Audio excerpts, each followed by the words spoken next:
Hit TV అభిమాన ప్రేక్షకులకు స్వాగతం. నేను మీ Nagendra Kumar and welcome to my special review on Game Changer. ఇవాళే రిలీజ్ అయింది. అఫ్ కోర్స్ నేను రాత్రి అమెరికన్ టైమింగ్ ప్రకారం నేను రాత్రి యూఎస్లో షోస్ కూడా అయిపోయి ఇక్కడ మార్నింగ్ తెల్లవారుజామున 4 o'clock నుంచి షోస్ స్టార్ట్ అయ్యి చాలా 2 తెలుగు రాష్ట్రాలు కానీ అండ్ సినిమా రిలీజ్ అయిన ప్రతి చోట గేమ్ చేంజర్ చాలా బ్రహ్మాండమైన సంచలనాత్మకమైన విడుదల ఈ రోజున. ఎందుకంటే దానికి కారణం రామ్ చరణ్ లాంటి హీరో ఆ సినిమాని యాక్ట్ చేయడం, రెండోది దిల్ రాజు గారు లాంటి ఒక గ్రేట్ ప్రొడ్యూసర్ ఈ ఫిల్మ్ని ప్రొడ్యూస్ చేయడం, అండ్ శంకర్ లాంటి ఒక జీనియస్ డైరెక్టర్ ఈ సినిమాని డైరెక్ట్ చేయడంతో ఈ సినిమాకి మొదటి నుంచి of course there is lot of delay ఈ సినిమా తయారై బయటకు రావడానికి. Because Shankar had some problems with Indian 2 అవన్నీ వాటితోనే రోబోటోతోని, అండ్ వాటి వల్ల కొంత డిలే అయిన కారణం అదంతా పబ్లిక్ నోటీస్లోనే ఉంది, పబ్లిక్ డొమైన్లో ఉంది. అన్నీ కూడా సోషల్ మీడియాలో ఇవాళ రేపు ఏవి ఆగేవి లేవు కదా. అందుకని ఈ సినిమా ఎంత లేట్ అయినప్పటికీ ఎలాంటి ఒడిదుడుకులు ఎదుర్కొని సినిమా కంప్లీట్ అయ్యి రిలీజ్కి వస్తున్నది అన్నప్పుడు మాత్రం చాలా బ్రహ్మాండమైన హైప్ కానీ ఒక హోప్ కానీ సినిమా మీద. ఎందుకంటే రామ్ చరణ్ దాదాపుగా 6 ఏళ్లగా అంటే మధ్యలో ఆచార్య సినిమా చిరంజీవి గారితో పాటు చేసిన, బట్ ఆయన సోలో పెర్ఫార్మెన్స్ కోసం అని చెప్పి ఆయన అభిమానులు కానీ జనరల్ సినీ గోయర్స్ కానీ ఎక్కువగా ఎదురు చూశారు. ఎదురు చూడడం వల్ల ఈ గ్యాప్ వల్ల ఎక్కువగా ఒక క్రేజ్ కానీ లేకపోతే ఈ సినిమా మీద ఎక్కువ దాన్ని ఏమంటారు హై డిమాండ్ ఏర్పడి ఎక్స్పెక్టేషన్స్ ఎక్కువ వచ్చి ఇలా రకరకాల అన్ని అల్లుకున్న వాతావరణంలో ఇవాళ గేమ్ చేంజర్ రిలీజ్ అయింది. ఈ గేమ్ చేంజర్ రిలీజ్ అయిన తర్వాత ఇవాళ మార్నింగ్ నేను సినిమా చూశాను. అండ్ అఫ్ కోర్స్ ఇప్పుడు ఏంటంటే శంకర్ గారి సినిమాలన్నీ కూడా యాంటీ ఎస్టాబ్లిష్మెంట్ ఉంటాయి. అంటే వ్యవస్థకి ఒక అధికారి కానీ లేకపోతే ఒక సామాజికంగా బాధ్యత కలిగిన ఒక పౌరుడు కానీ ఎవరైనా ఒక సగటు జీవి కూడా వ్యవస్థని ఎదిరించే విధంగా శంకర్ సినిమాలు ఉంటాయి మొదటి నుంచి కూడా. అంటే జెంటిల్మెన్ ఆయన మొదటి సినిమా నుంచి తీసుకుంటే ఇండియన్ కానీ లేకపోతే ఒకే ఒక్కడు కానీ ఇలాంటివన్నీ యాంటీ ఎస్టాబ్లిష్మెంట్ వ్యవస్థను ఎదిరించడం ఇలాంటి వాటి మీద ఆయన కథలన్నీ ఉంటాయి. కాబట్టి ఆల్మోస్ట్ ఆయన దాన్ని ఏమంటారు కోర్ స్ట్రెంగ్త్ ఏదైతే ఉందో దాని మీదనే ఈ సినిమాని కూడా ఆయన వర్కౌట్ చేశాడు. అండ్ సినిమాలోని బిగినింగ్ నుంచి కూడా చాలా అంటే ఒక టెంపోతోనే సినిమా స్టార్ట్ అయింది. ఆ టెంపో లాస్ట్ వరకు కంటిన్యూ అయింది. ఒక షార్ట్ టేకింగ్ కానీ లేకపోతే ఒక సీన్ బిల్డప్ కానీ ఒక వరల్డ్ క్రియేట్ చేయడం కానీ ఆ హెవీనెస్ హెలికాప్టర్స్ కానీ అసలు ఆ major frames huge longer shots అవన్నీ కూడా చాలా స్పెక్టాక్యులర్గా ఉన్నాయన్నమాట. లొకేషన్స్ అన్ని చాలా మంచి పిక్చరస్గా ఉన్నాయి. కెమెరా వర్క్ సూపర్గా ఉంది ఫిల్మ్లో. అండ్ శంకర్ తాలూకా ఎక్స్పీరియన్స్ ఇన్ ఏ వే అంటే మనకి సినిమా చూసినప్పుడు ఏదో మనం చూసామే ఇటువంటి కథ అని అనిపించేటట్టుగా ఉన్న సందర్భాలు సినిమాలో లేకపోలేదు. 100% ఆ ఫీల్ ఆడియన్కు ఉన్నది. ఎందుకంటే బికాజ్ ఈ repeated his own genre Shankar గారు. బట్ అది రామ్ చరణ్ మీదకి వచ్చినప్పుడు మాత్రం చాలా కొత్తగా ఉంది. ఎందుకంటే రామ్ చరణ్ పర్ఫార్మెన్స్ గురించి గేమ్ చేంజర్ గురించి మాట్లాడుకోవాలంటే కేవలం రామ్ చరణ్ గురించే మాట్లాడాల్సినంత డెప్త్లో రామ్ చరణ్ యాక్ట్ చేయడం జరిగింది. అఫ్ కోర్స్ కథ వరకు వస్తే ఉంది, దానికి ఫ్లాష్ బ్యాక్ ఉంది. వాళ్ళ అభ్యుదయం ఒక పార్టీని పెట్టడానికి అని చెప్పి ఫ్లాష్ బ్యాక్లో రామ్ చరణ్ అండ్ వైఫ్ గీతాంజలి వీళ్ళు దాని మీద వర్కౌట్ చేయడం అనుకోని అంటే సినిమాటిక్ డెవలప్మెంట్ అంటాం కదా, ఆ సినిమాటిక్ డెవలప్మెంట్లో రామ్ చరణ్ క్యారెక్టర్ని ఫ్లాష్ బ్యాక్లో చంపేయడం. అది మనకు ఫ్లాష్ బ్యాక్లో చూపించిన వాళ్ళు ఓన్ చేసుకుని శ్రీకాంత్ దాన్ని ఓన్ చేసుకుని తను ముఖ్యమంత్రి అయిపోవడం, ఆ క్యారెక్టర్ని చంపేయడం, and Geethanjali and the son అక్కడ ఉండిపోయినట్టుగా ఫ్లాష్ బ్యాక్లో చూపించి కట్ చేస్తే రామ్ చరణ్ మీద opening everything cinematic. But towards దాంట్లో కొన్ని జరిగిన ఇన్సిడెంట్స్ అంటే ఎస్జే సూర్య యాక్ట్ చేసిన క్యారెక్టర్ ఏదైతే ఉందో ఆ క్యారెక్టర్ ఫాదర్ని చంపేయడం అధికార దాహంతో, ఇవన్నీ మనం కాంటెంపరీ టైమ్స్లో మనం చూస్తున్నాం. గతంలో కూడా మనకి 1-2 సినిమాలు పూరి జగన్నాథ్ కూడా ఇలాంటిది ఏదో ఒక కంటెంట్ ట్రై చేసిన గుర్తులు ఆడియన్స్కు ఉన్నాయి. ఇన్ని ఉన్నప్పటికీ కూడా అంటే శంకర్ తన్ను రిపీట్ చేసుకున్నాడనన్నా లేకపోతే తన జానర్నే మళ్ళీ ఎక్స్పెరిమెంట్ చేసేయడని చెప్పినా ఎన్ని చెప్పినా కూడా Ram Charan brought all the difference. Ram Charan is meticulous. అద్దరుగొట్టేశాడు రామ్ చరణ్ మాత్రం. ఎందుకంటే ఒరిజినల్ గానే రామ్ చరణ్ బాడీ లాంగ్వేజ్ లో కానీ రామ్ చరణ్ మూమెంట్ లో కానీ ఒక డిగ్నిటీ ఉంటుంది. అంటే ఒక ఐఏఎస్ ఐపీఎస్ ఆఫీసర్స్ ఎట్లా అయితే డిగ్నిఫైడ్ గా ఉంటారో అలాంటి ఒక డిగ్నిటీ రిఫ్లెక్ట్ అవుతుంటుంది ఒరిజినల్ గా. ఇన్ జనరల్ లైఫ్ లో రామ్ చరణ్ మూమెంట్స్ లో కానీ బాడీ లాంగ్వేజ్ లో కానీ అది ఈ క్యారెక్టర్ కి చాలా ప్లస్ అయిందనమాట. అదే రామ్ చరణ్ తెచ్చిపెట్టుకుంటున్నట్టు లేకపోతే నటిస్తున్నట్టుగానో అనిపించకుండా ఒరిజినల్ గా as is an IAS officer, is a collector అనే ఒక ఫీల్ రావడానికి మాత్రం రామ్ చరణ్ తాలూకా ఒరిజినాలిటీ బాగా ప్లస్ అయింది క్యారెక్టర్ కి.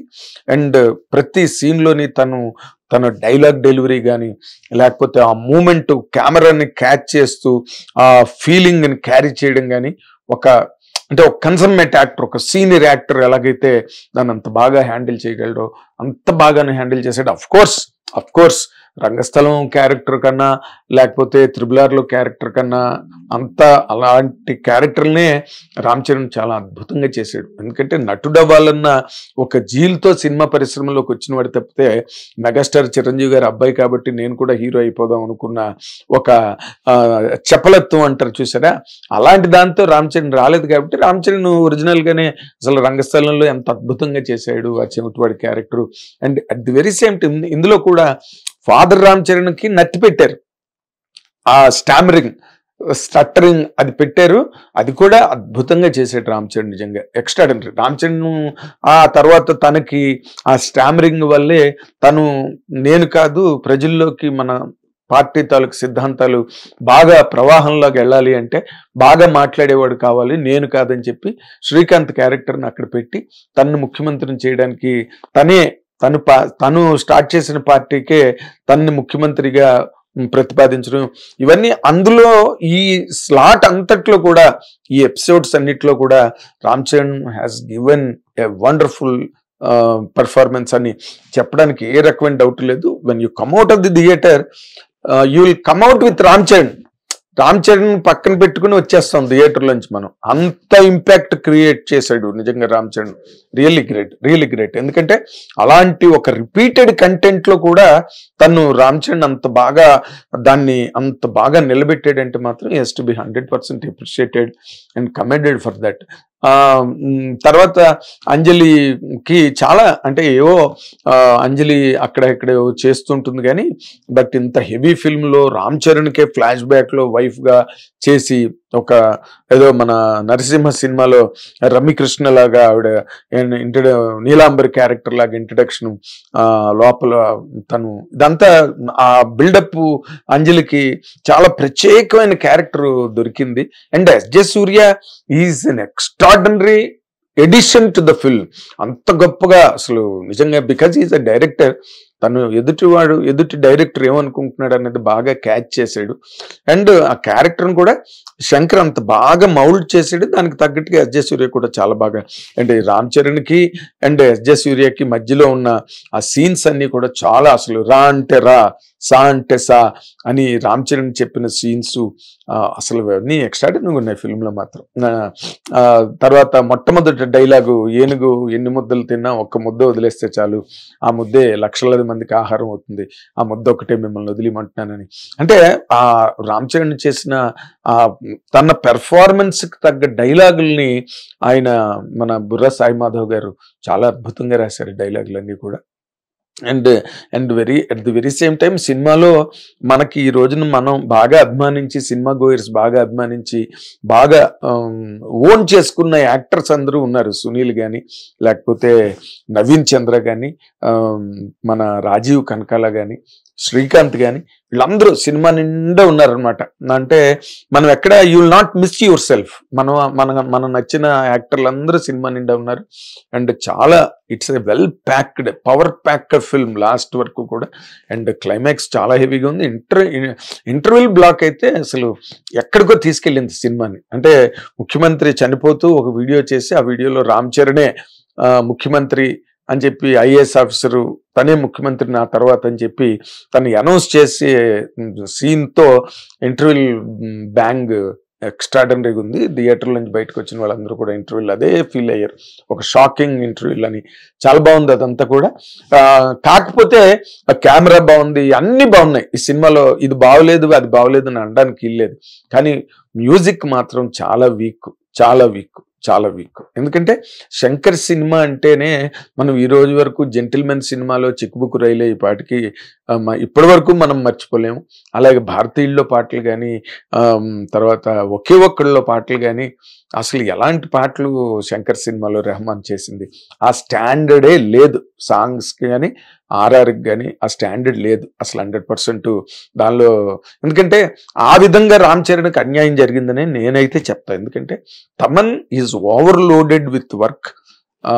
మరి ఎందుకు అంత ఓవర్లోడ్ తను పెట్టుకుంటున్నాడో, ఇండస్ట్రీ తీసుకెళ్లి తమన్ మీద అంత ఓవర్లోడ్ ఎందుకు పెడుతున్నారో నాకైతే అర్థం కాలేదు. కానీ but he could not deliver దానికి కావాల్సిన డైమెన్షన్కి, ఆ మ్యాగ్నిట్యూడ్కి కావాల్సిన ఒక మ్యూజిక్ని మాత్రం తను అందించలేకపోయాడు అన్నది మాత్రం 100% వాస్తవం. దాని మీద ఇంకోటి ఏంటంటే ఈ నెగిటివ్ రివ్యూలు తగలయ్యా అని చెప్పి అసలు ఏం రాస్తారు, ఏం మాట్లాడుతున్నారు సినిమా గురించి. అదొక యుఎస్ రిపోర్ట్ అన్నది అదొక పెద్ద చీడ పురుగులా తయారైంది తెలుగు సినిమాలకి. సినిమా అంత అద్భుతంగా ఉంటే, అంత బ్రహ్మాండంగా, అంటే మీరు ప్రతి సినిమాకి ఒక రంగస్థలం, ప్రతి సినిమాకి ఒక త్రిబులారు, ప్రతి సినిమాకి అలాగే వస్తాయా కథలు? ఉన్న కథలతో వాటిని అనుకున్న కథని ఎంత బాగా తెరకెక్కించారు, ఎంత బాగా దానికి మేకింగ్ వాల్యూస్ యాడ్ చేశారు. దిల్ రాజు గారు, శంకర్ గారు చెప్పాడు కదా స్టేజ్ మీద, ఇవాళ హెలికాప్టర్ కావాలంటే ఓకే, ఇవాళ ఒక 10,000 పీపుల్ కావాలి జూనియర్ ఆర్టిస్టులు అంటే ఓకే, ఇవాళ ఇక్కడ కాదు షూటింగ్ అంటే అక్కడ ఓకే, 100 జేసీబీలు కావాలంటే ఓకే, అక్కడెక్కడో సాంగ్ అంటే ఓకే, ఈ సాంగ్కి 75 కోట్లు ఖర్చు అవుతుందంటే ఓకే. ఇన్ని రకాలుగా ఒక కమిటెడ్గా సినిమాని, ఒక ఎక్స్ట్రాడనరీ పీస్ని రామ్ చరణ్కి ఇవ్వాలి, రామ్ చరణ్ ద్వారా రామ్ చరణ్కి అభిమానులకు ఇవ్వాలి అనే ఒక సంకల్పంతో, ఉక్కు సంకల్పం ఉంటామే. ఎందుకంటే ఇన్ని కోట్ల మీద మరి దాన్ని ఉక్కు సంకల్పం ఉన్నప్పుడు ఏమన్నా, అంత గ్రేట్ ప్రోడక్ట్ ఇది మేకింగ్ వైజ్ అంత great product. And Ram Charan అంత మంచి పెర్ఫార్మెన్స్, అంజలి రామ్ చరణ్ ఫ్లాష్ బ్యాక్ ఎంత బాగుందో నిజంగా. అన్ని సినిమాలో ఇది బాగలేదు అని చెప్పడానికి లేదు. బుర్రా సాయి మాధవ్ డైలాగులు సూపర్గా ఉన్నాయి, ఫ్రేమ్స్ టేకింగ్ బ్రహ్మాండంగా ఉన్నది, అన్ని బాగున్నాయి. కానీ ఒక్క మ్యూజిక్ మాత్రం ఈ సినిమాకి మైనస్ అని చెప్పి తీరాలి. దాని మీద ఇంకా ఓకే, ఇంకా ఈ నెగిటివ్ రివ్యూలు బాగోలేదు బాగోలేదు బాగోలేదు అని ఊరికే మౌత్ టాకు ఇవన్నీ ఏవి నిలబడో. సినిమా నిలబడుతుంది, మంచి సినిమా నిలబడుతుంది. ఆడియన్స్ రిసీవ్ చేసుకున్నప్పుడు ఏ సినిమాని ఏ నెగిటివ్ రివ్యూ ఏమీ చేయలేదు ఇంతవరకు. మాత్రం ఇది చరిత్ర చెప్పిన నిజం అండ్ ఎప్పటికప్పుడు నిరూపితం అవుతున్న ఒక కఠోర సత్యం అని చెప్పాలి. అండ్ అటువంటి నెగిటివ్ రివ్యూలు మానుకుంటే బెటర్. ఎందుకంటే దీని మీద ఇలాంటి పెద్ద పెద్ద సినిమాల మీద మనం ఏదో ఇర్రెస్పాన్సిబుల్గా ఇది బాగోలేదు అది బాగోలేదు వాళ్ళది బాగోలేదు, ఆ సీన్ బాగోలేదు ఈ సీన్ బాగోలేదు అది బాగోలేదు, ఏదైనా బాగోలేదు. అదే స్వామి వివేకానంద ఒక మాట, గొప్ప మాట చెప్పి, నేను చేసిన తప్పు అని చెప్పు, నేను చేసిన తప్పు చెప్పు, కానీ నేను చేసింది ప్రతిదీ తప్పు అనుకో అని. అలాగా ఏదైనా దానిలో ఒక పొరపాటు ఉన్నదంటే యూ కెన్ ఆల్వేస్ టెల్ ఇది బాగోలేదు. నేను చెప్తున్నాక ఇప్పుడు మ్యూజిక్ బాగోలేదు 0, కానీ తక్కువ ఫిల్మ్ అంతా కూడా it's a great making and it's a great content. దాన్ని అలా అంటే 1,00,000 సినిమాలు 1 కోటి సినిమాలు వచ్చుంటాయి world wide. Anti establishment, heroism, ఎదురు తిరగడం, ఇవన్నీ. ఇప్పుడు మరి శివ సినిమాలో నాగార్జున గారు మొత్తం రౌడీజానికి గుండాయిజానికి ఎదురు తిరుగుతాడు. హీరో ఎదురు తిరగడమే హీరో పని ఎప్పుడైనా ఒక మంచి కోసం అని చెప్పి. దానికి రకరకాలుగా ఎన్నో సినిమాలు వచ్చాయి, ఆ కోవలో సినిమావే ఇది. కానీ but Ram Charan made all the difference. Ram Charan క్యారెక్టర్కి, రామ్ చరణ్ చేసిన విధానానికి మాత్రం హ్యాట్స్ ఆఫ్ చెప్పాలి. దానికే ఈ సినిమా 100% గ్యారంటీగా సక్సెస్ అయ్యి గ్యారంటీగా ఒక రికార్డు క్రియేట్ చేస్తుందని చెప్పడానికి మాత్రం ఏం సంశయించక్కర్లేదు. It will remain as a really ఒక అద్భుతమైన ఒక సినిమా రామ్ చరణ్ చేశాడు అనే ఫీలింగ్ రామ్ చరణ్ అభిమానులకు ఉంటుంది. తనకి తానుగా రామ్ చరణ్ కూడా తను ఆత్మసంతృప్తితో నేను చాలా మంచి సినిమా చేశాను అనే ఫీలింగ్ని కలిగించే సినిమా. అండ్ 100% ఒకసారి సినిమా గురించి చూడాలి, రెండోసారి రామ్ చరణ్ గురించి చూడాలి. అది Game Changer. That is where he changed the game. Thank you very much. Hit TV app, ఇందులో short news, live news, entertainment shows, movies, digital magazines తో పాటు మీ జిల్లా వార్తలను కూడా ఫ్రీగా చూడొచ్చు. అంతేకాదు కేజీ నుంచి పీజీ వరకు విద్యార్థులకు స్కాలర్షిప్ కూడా అందిస్తున్నాం. ప్రతి వారం 10 మందికి లక్కీ డ్రా ద్వారా ఒక్కొక్కరికి 10,000 రూపాయలు అందిస్తున్నాం. ఇంకెందుకు ఆలస్యం, వెంటనే హిట్ టీవీ యాప్ ని డౌన్లోడ్ చేసుకుని ఫ్రీగా ఎంటర్టైన్మెంట్ పొందండి. Hit TV app. Hit TV app. Please download hit TV app. Hit TV app ని ఫ్రీగా డౌన్లోడ్ చేసుకొని ఎంజాయ్ చేయండి. మీకు నచ్చిన ఎంటర్టైన్మెంట్ కోసం హిట్ టీవీ యాప్ ని ఫ్రీగా డౌన్లోడ్ చేసుకొని ఎంజాయ్ చేయండి. హిట్ టీవీ యాప్ ని డౌన్లోడ్ చేసుకుని ఆస్వాదించండి, ఆశీర్వదించండి. ఇంతమంది సెలబ్రిటీలు హిట్ టీవీ యాప్ ని డౌన్లోడ్ చేసుకోండి అని చెప్తున్నారంటే ఎంత మంచి యాప్ ఆలోచించండి. అమెరికా అమెరికా అమెరికా అమెరికాలో చదవాలనుకునే వాళ్ళకి విశ్వసనీయమైన పేరు మన శౌర్య కన్సల్టెన్సీ. UK లో 1 year masters, UK లో 1 year masters, 2 years work permit up to 5 years visa. Contact Saurya Consultancy. Contact 89851 89851.